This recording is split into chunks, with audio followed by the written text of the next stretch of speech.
Alright guys, the time is now for another entry in our Community Cast series. In this match, we're going to have a showdown between the Vampire Coast, who's going to be led by Romulan Dog, and the Dark Elves, who are going to be helmed by Mudkip. So without further ado, let's jump right into this match and have some fun.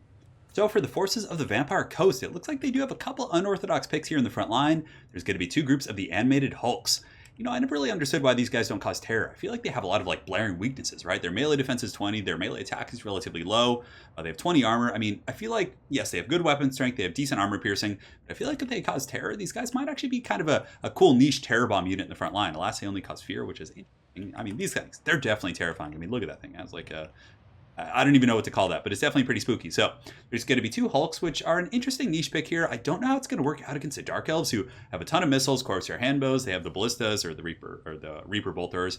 And on top of that, they have a ton of dread spears. So it'll be interesting to see how these perform. Maybe I'm going to learn something new today. On top of that, a couple of groups of zombie pirate deckhand mobs in the front line, pretty standard stuff. But in the front line, he's also mixed in some zombie pirate gunnery mobs. Now, I like this quite a bit. I think it's very solid against Dark Elves because the gunnery mobs, they have low armor piercing, but Dark Elf infantry are typically very lightly armored. So there's going to be Witch Elves, Sisters of Slaughter, sometimes a common pick.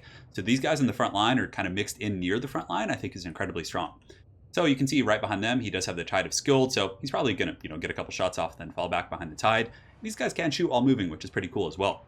Top of that, he does have the Lamprey's Revenge. These guys are pretty damn beastly. They're basically the monstrous version of the Norgorbling's Ironbreakers. Massive melee defense, they regenerate. These guys are very, very tough to take down. They have good armor piercing. They also have shotguns on their back, which looks really, really gangster. So quite excited to see the Lamprey's Revenge. Two groups of the Deck Gunners, who I love in this matchup as well. 245 range. They're pretty good against just a number of targets. If the enemy has bow units and you want to outrange them, they have Skirmisher Cav or Heavy Cav, for example, Cold One Knights. I mean, they're just great against a multitude of targets. Actually not terrible against enemy artillery pieces either. I mean, yes, artillery can focus them, but you have Invocation from the Heck, and they can get in range relatively quickly and actually, counterfire against artillery pieces somewhat effectively. It's not bad. On top of that, he does have the black spot here, and in the back, he has, I think, a mortar. So mortars are always pretty good against elves, especially their archer units, and a couple of groups of halberds in the back, which is pretty much standard. The halberds are just so damn good for the Vampire Coast. For his lord, he does have the glorious Count Noctilus with the standard kit, so it looks like he is going to be bringing Melkost. A lot of people don't, but nonetheless, I think it's going to be a pretty good selection of spells here. Yeah, Noctilus is probably one of the more competitive choices, but it's definitely going to be tough based on what I've seen from this Dark Elf army. So for the Dark Elves, he does have 4 Reaper bolt throwers, so plenty of anti-large here. Looking forward to seeing how these guys do against Count Noctilus and some of these other targets here. For his front line, it's going to be mostly Bleak Swords, which honestly do a good job. They have 35 and 31 and 28 with a 1 chevron. So they're going to be able to beat down the zombie pirate deckhand mobs. It's a grindy fight, but nonetheless, they will win out in the end if there's no other variables. But, maybe those animated HULKS will make the difference. A couple groups of Blackheart Corsairs with handbows. I think he has 4 in total. 2 groups of Dark Shards in the back with shields. Shields definitely a very good idea against Vampire Coast. Some spears on the flanks, and that is pretty much it. I think he has the Hellebroni as well. So the Hellebroni, the chillest of all the spears in the realm. These guys are pretty good for sure. But yeah, I really like these subterranean maps. There's actually a couple. There's the Mushroom Cave, and this, I believe, is called the Cavern of the Lost Bat or something of the Bat. It's really cool. I mean, some of these maps I think could actually be mixed into multiplayer a little bit more often. Yes, it kind of does narrow down the playstyle, and you can start your whole army so you don't have any flanking options, but I still think it makes for kind of a neat matchup, kind of variant every now and then.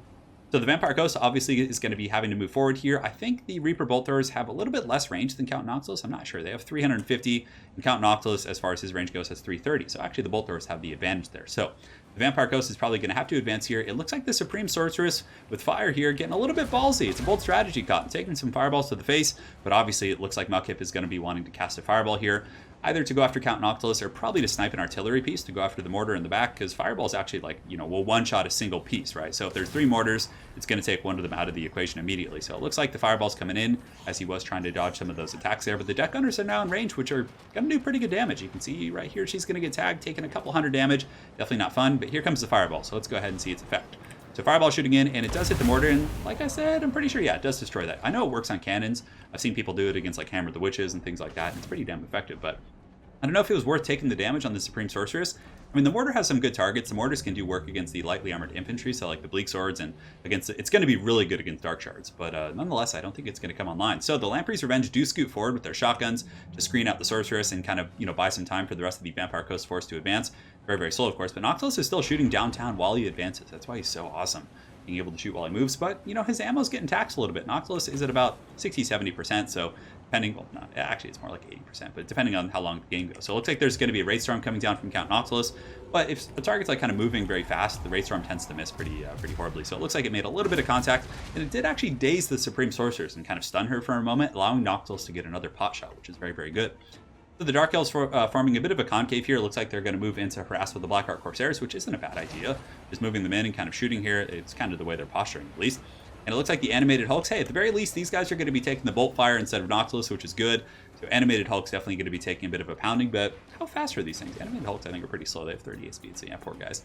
But I really hope they do well this game. I actually am quite eager to see these guys be used very effectively here. So Count Noctilus, in the meantime, is going to be shooting downtown, going after the Sorceress yet again, but the Sorceress has definitely got the moves like Jagger and could hide in the forest here. I mean, hiding the Sorceress here and just kind of popping out and shooting fireballs intermittently, I think is a pretty good choice. As far as the other spells go, he does have the Burning Head and the Flaming Sword of Ruin, so Flaming Sword is going to be useful in the front line, and the Burning Head is always very good against like just blobs of zombies and things like that. So the Reaper Bolt Throwers have gone into spray mode. They're going to be going in against the Black Spot, actually doing really, really just brutal damage. So it's looking pretty rough for the Vampire Coast so far, taking some substantial damage. However, they have given it back to the Sorceress, which is quite nice. But yeah, you can see the animated Hulks are going to be doing a full retreat out of the range of the Bolt Throwers. So maybe he's going to like try and grind the fight out, let the ammunition be wasted on other targets, and then pull them forward and engage. I think that's probably what he's going to do. So the Black Spot and company still shambling forward. We'll do a little bit of fast forward as the Vampire Coast does move forward very slowly. Invocation of the Heck has gone down right here on the Black Spot, trying to bring those guys back up, which is a good choice. And another Fireball going downtown on Count Noctilus. Does a little bit of damage, but definitely nothing to write home about. So now check this out. The Vampire Coast is going to be advancing, and there is a bit of a pincer here from the Dark Elves. So Black Art Corsairs coming up here. The other one's coming in here, and the Corsair is definitely going to do pretty well against these zombie-powered deckhand mobs who have basically no armor, no mitigation against missile fire, so it's going to be pretty nasty stuff. So far, Dark Elves a little bit hog wild, and now Noctilus is taking the full brunt of these 4 Reaper Bolt Throwers, which is definitely a little bit tough. So I'm really eager to see what these animated Hulks end up doing. Noctilus is going to be falling back as well, getting the invocations of the Heck. He definitely wants to be careful with that. Sorry, I actually moved my keyboard the other day, so getting used to the new positioning of it.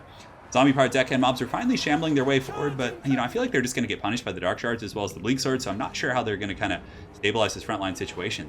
The firing line of these Reaper Bolt Throwers is really nasty stuff. So some of these guns are going to be moving forward as well, the zombie pirate gunnery mobs who are protected by a group of polearms, and they're going to be counter-firing against these handbows. They do get a couple kills there, and it looks like Noctilus might be coming back towards the front line. He is going to be re-engaging. He's getting very, very low, though, guys. Definitely very controversial stuff here. Lamprey's Revenge are going to be moving forward. The animated Hulks are moving forward, so at this point, I think he has to commit everything to the table. Another Fireball actually doing huge damage, proccing Noctilus's abandoned ship. So you can see these summons are going to be dropped here, and this means when Noctilus, I think it's like below 50% or 40% it procs. I can't quite remember, but the polearms are moving forward as well. The guns are counter-firing the Black Art Corsairs, and it looks like some of these shambling animated Hulks are going to move in. The Black Spot has moved off to the flank of the battlefield, and it's just basically just shooting at Dreadspears right now, which isn't going to do a whole lot. But yeah, the Vampire Coast definitely on their back feet right now. The Bounce Power is slightly in the favor of the Dark Elves. The Reaper Bolt Throwers have scooted forward a little bit danger close to the front line.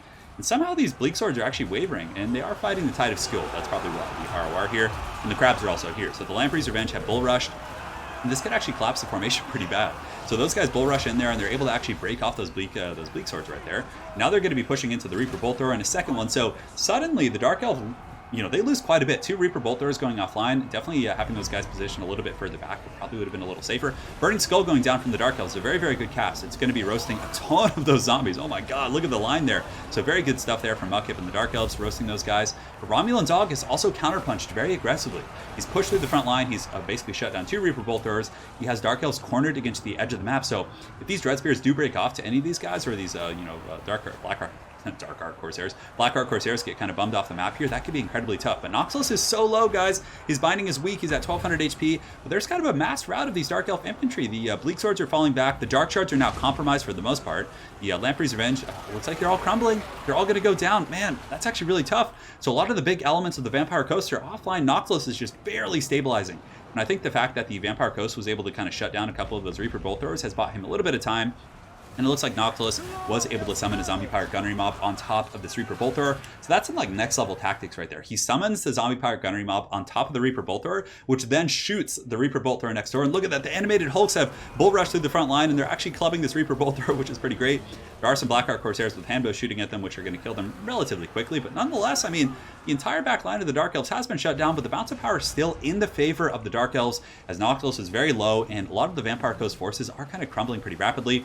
Look at these animated Hulks in the back line just kind of slapping with their anchors and having a good old time. look like something out of a, yeah, they definitely look like something out of like a Lovecraft story or something. But the animated hulks are going to be piling in, kind of spanking on these dark shards with shields. There's also some overlapping gunfire from the back from these zombie pirate gunnery mobs. And yeah, the hulks aren't doing bad, I guess. I mean, they were able to get into the back line and cause some problems, but yeah, for the most part, they're probably going to get gunned down by these Blackheart Corsairs with handbows. And it looks like Big Daddy Noctilus is going to be summoning some zombie pirate deckhand mobs here, kind of chase down these Corsairs and, you know, waste their ammunition. And if Noctilus can survive all this and then stack on top of zombies in the end game, I don't think there's much in this army that's going to be able to kind of polish them off. Now, the Supreme Sorceress is alive, and like we speculated earlier, she's actually hiding in the trees and just kind of spamming fireballs, which I think is a pretty good choice. Noctilus could go downtown and maybe pick her off, but let's see how much HP he has. So he has about 1,700. Another fireball coming in from the Sorcerers. It looks like I saw the cast animation here, and it looks like the Blackheart Corsairs with handbows are also burning him down. So he has about 1,300 HP. Bounce of power, relatively normal here. Oh, and the fireball actually misses. That is huge. So it actually goes over here, and it looks like it hit the back of the Tide of Skuld, but that is a really, really nice kind of saving grace here for Romulan Dog and the Vampire Coast. So the two deck gunners in the back are still shooting downtown. Looks like they've literally just been on guard duty, kind of keeping her in the forest this entire game, which is hilarious. Zombie pirate gunnery mobs are able to fend off these dread spears in the back who were trying to attack the deck gunners. And that's actually a really big thing. I kind of forgot about these guys a little bit, but the two deck gunners in the back are going to be a huge saving grace for the Vampire Coast, as they're a pretty good counter against the Blackheart Corsairs. They have good armor piercing, they have good range, Corsairs can't kite them, and they're going to be able to blast those guys pretty effectively.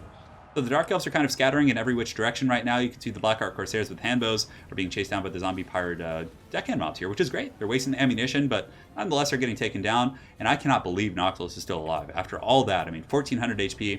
Probably going to be another fireball coming in just a moment. If memory serves, the cooldown should be coming off here in just a moment. And it looks like the animated hulks are still clubbing away, having a good old jolly time. 46 kills, so I suppose they've almost paid for themselves fighting against these Blackheart Corsairs and causing a little bit of disruption. But nonetheless, these guys are they got their work cut out for them. But these guys are probably going to go down. Negative 37, 1,300 HP. They'll probably be crumbling and disintegrating here in a moment. But over here, the gunnery mob's getting some very, very good crossfire against the Corsairs, but really the deck gunners in the back are starting to generate huge value, just kind of gunning and picking apart these Blackheart Corsairs with handbows. Yeah, doing a good job. Is the mortar crew online? It looks like they had one mortar left, but it looks like, yeah, there's nothing. So those zombies will probably make their way forward to fight. The bounce power is still slightly in the favor of the Vampire Coast. So they're maintaining this lead here, but another good fireball or two. If they're able to kind of take out Noctilus, I can see that these Corsairs might be able to kind of grind out the rest of the fight because, yeah, I mean, yeah, it's really going to come down to the deck gunners. And you can see here that the Dark Elves are going to be moving into the back line, pressuring these zombie pirate gunnery mobs, and trying to get back here to shut down these guys right here. I mean, a couple Dark Riders would just be so clutch right now for sure. It's definitely a tough situation because, you know, he went with a very defensive force, right? 4 Reaper Bolt Throwers. He didn't have too many pressuring elements here against his Vampire Coast army. So in the meantime, you can see Big Daddy Noctilus is going to be trudging forward. Looks like probably the last indication of the heck he's going to get before he reaches his healing cap. It's going to be going off, and the Dark Elves over here are being pushed off towards the edge of the map. They might be able to finish these guys off. It depends on the firing. Yeah, there's the Hellbroni, the chillest of the dudes, coming back in. The Dark Shards here are being engaged by zombies. The remnants of the Tide of Skuld, looks like there's 5 of them, and these Dark Shards are going to be falling back up the high ground. But yeah, they're looking very tattered, and Big Daddy Noctilus kind of just marching around the map, even though he's out of ammunition, and really just kind of putting the hurt on things. The fact that these deck gunners are still online is just insane. I mean, they still have pretty good ammo. And the reason I think their ammo is pretty good is because they've been stacked on top of each other, which means that one of them has been like partially obstructed. But, you know, I guess that ends up working out here in the late game. So there are some Corsairs left for the Dark Elves. Looks like over here there's a pair of, not a pair, but a group of 64. So they're pretty powerful in melee. They can definitely beat any of these zombie chaff infantry. But with Noctilus kind of marching around, ooh, he takes a big volley of Dark Shard fire. That actually puts him pretty damn low. Weak binding, 7 leadership. But the guns coming in here from the zombie pirate gunnery mob should be able to finish off the Dark Shards despite their silver shields. They're going to turn about face here and try and fight back. But yeah, I just don't think they have the staying power here to really deal with, you know, a full health group of zombie pirate gunnery mobs. So Big Daddy Noctilus is going to be moving back over here, and it looks like the Supreme Sorceress does come out of the forest to get one last fireball. That's actually going to be army losses for the Dark Elves. So beautiful game by both players. I really thought Romulan Dog was in a ton of trouble in the beginning. That Reaper Bolt Thrower fire just melting like a ton of his units, right? Like his crabs went down fast, Noctilus went down fast, his mortar was pretty much shut down instantly. It got 1 kill. So yeah, I mean, it was great play by both players. They're both really scrappy. Romulan Dog was able to remain resilient, push through with the hulks, keep those deck gunners online, and really just kind of pressure that and grind out that Dark Elf force. I liked Muckip's army as well. I think it was pretty cool. I mean, the Reaper Bolt Throwers are really a good counter against like, you know, any sort of artillery play or Noctilus play. They also have that spray mode to deal with the guns, which I think is really powerful. Corsairs are a great pick. Look at the kills on those guys. I think one thing, yeah, I don't know. I might have kept the Dark Shards since I already have like a ton of AP from these guys, and maybe just get a couple like Dark Riders with shields. I think that Harass is so powerful against the gun line. Like, had he killed those deck gunners earlier, I think he would have maybe had a chance of winning the game. But that would be my only 2 cents. So very well played to both of these players. We got Romulan Dog and Muckip. Thank you guys for sending in the replay, and hopefully you guys enjoyed this Vampire Coast vs Dark Elf showdown. Have an excellent night, guys, and take care.